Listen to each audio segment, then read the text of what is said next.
মা সরস্বতী দেবীকে প্রণাম জানিয়ে ব্যাঙ্গালোরের সোনিয়ার ফ্ল্যাটে পুজোর আয়োজন করতে চাইছি। তাই দিনের বেলা সময় পাইনি, এখন রাতের বেলা এসেছিলাম পুজোর বাজার করতে। দশকর্মা থেকে সব কিছু নেওয়া হয়ে গেছে। এখন ফল বাজারে গিয়ে তো মাথা প্রচণ্ড গরম হয়ে গেল। ভাবলাম খিচুড়ি লাবড়া করবো, তাহলে সবজির দোকানে যাই। ওরে বাবা, সবজির দাম শুনে তো কি বলবো, মনে হচ্ছিল ওদের মুখে ব্রোকলিটা তো ওদের ট্রাকের উপরেই ছুঁড়ে ফেলে দিয়ে এসছি। এই যে কমলা লেবু, এই কমলা লেবুগুলো ওরে বাবা রে বাবা, টক এতটুকু কমলা, তার কত দাম! আর এই যে বাতাসার দোকান, না কোনো বাতাসা এখানে গোল গোল আমাদের মতো তৈরি হয় না, এই পাখি হাতি ঘোড়া ছোট ছোট করে তৈরি হয়। তো আজকে আর সেগুলো নিলাম না। তো যাই হোক, একটা অটো ধরে এখন বাড়ি চলে এসেছি। এই যে দেখো, তোমাদেরকে দেখাই কি কি এনেছি। দশকর্মা থেকে তো ধূপকাঠির প্যাকেট এনেছি, কিন্তু জ্বালাবো এই যে কাঠি ছাড়া যে ধূপ হয় না, এই ধূপ ল্যাভেন্ডার ডিউ, এই ধূপ জ্বালাবো। কারণ কাঠি দেওয়া ধূপ সোনিয়াও জ্বালাতে দেয় না। আমাদের দক্ষিণ ভারতে কিন্তু কাঠি দেওয়া ধূপ জ্বালানো হয় না। তো যাই হোক, ঠাকুরের এই পঞ্চশস্য দেবার জন্য একটা পাত্রও কিনেছি। আর এই যে দেখো না, খাগের কলম তো খুঁজে পেলাম না, সেই জন্য এই যে অ্যালথিয়া আর আদির জন্য এই যে ছাতির ডিজাইন দেওয়া কলম, সবগুলো আবার পেলাম না। যাই হোক, কালো কলমটা দেব না, সবুজ এই হালকা আকাশি রঙের কলমটা দোয়াতে দেব। মাটির দুটো ঘটের মতো এনেছি।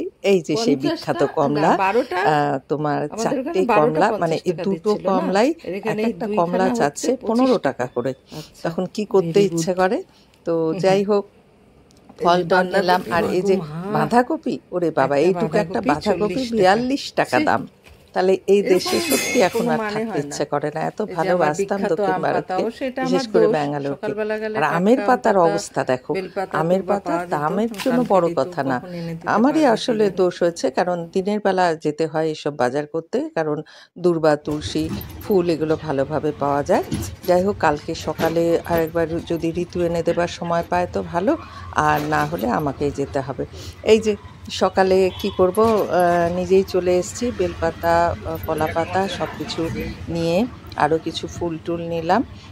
তো নিয়ে এখন একটা অটো বুক করে দিয়েছে ঋতু। তো এখন বাড়ি যাচ্ছি, স্নান করে এই নতুন প্লাজো আর কুর্তিটা পরে পুজোর আয়োজনে বসবো ভেবেছিলাম। তো যাই হোক, এটা পরেই চলে এসেছি যাতে দেরি না হয়ে যায়। তাড়াতাড়ি করে পুজোর জিনিসপত্র যেটুকু বাকি ছিল, ভাবলাম অ্যালথিয়াকেও ওদের ফ্ল্যাট থেকে তুলে নিয়ে যাব, কিন্তু ওর মা বললো যে না, এখনও রেডি করে উঠতে পারিনি। আমি বললাম না, আমার দেরি হয়ে যাবে, আগে বাড়ি চলে যাই, বাড়ি গিয়ে তারপরে আগে পুজোর আয়োজনটা শুরু করি, কারণ ও এলে আরও একটু সময় হবে। তো রাস্তাঘাটে ব্যাঙ্গালোরের অবস্থা এখন ভীষণ খারাপ, কারণ সব জায়গায় ড্রেন তৈরি হচ্ছে, হাই ড্রেনগুলো। তো সেই জন্য সব রাস্তা ভাঙাচোরা হয়েছে, সব রাস্তায় খোঁড়াখুড়ি।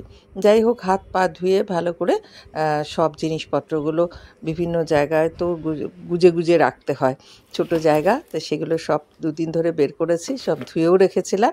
এখন এগুলো নিয়ে এই শোবার ঘরে, যে ঘরে বর্ষা থাকে, সেই ঘরটাতে, অর্থাৎ বর্ষা থাকতো আর কি, এলে এই ঘরেই ও থাকে, আমরা থাকি। তো এই ঘরে সমস্ত, এখানেই সরস্বতী পুজোটা এবার আয়োজন করেছি। এই যে আবির দিয়ে আলপনা আঁকার সময় নেই, আর খড়িমাটিও খুঁজে পাচ্ছি না, তাই আবির দিয়ে অষ্টকমল তৈরি করে নিচ্ছি। অষ্টকমলের ওপরে ঘট বসাতে হয়। অষ্টকমলের ওপরে পঞ্চশস্য ছড়িয়ে, দূর্বা দিয়ে, আর একটু মাটির দলা টবের থেকে এনেছি, একটু মাটি 2-3 চামচ দলা করে এখানে দিয়ে দেব। এই অষ্টকমলের উপরে এই ঘটটাকে, যে কোনো পুজোর ঘট আমি অষ্টকমলের ওপরেই বসাই, স্থাপন করি আর কি।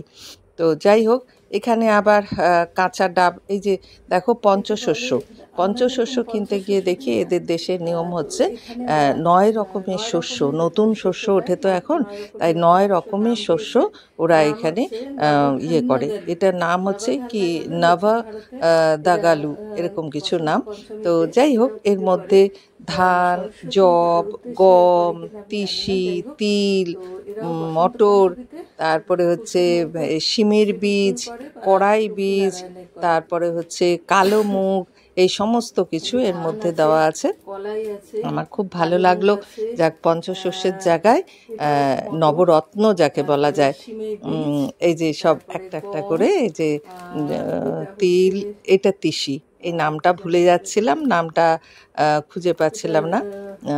এটা এগুলো সব মিলিয়ে এরা নবশস্য, এবং আমলকি প্লাস আমলকির ডাল পাতা এগুলো নিবেদন করে ওরা পুজোতে।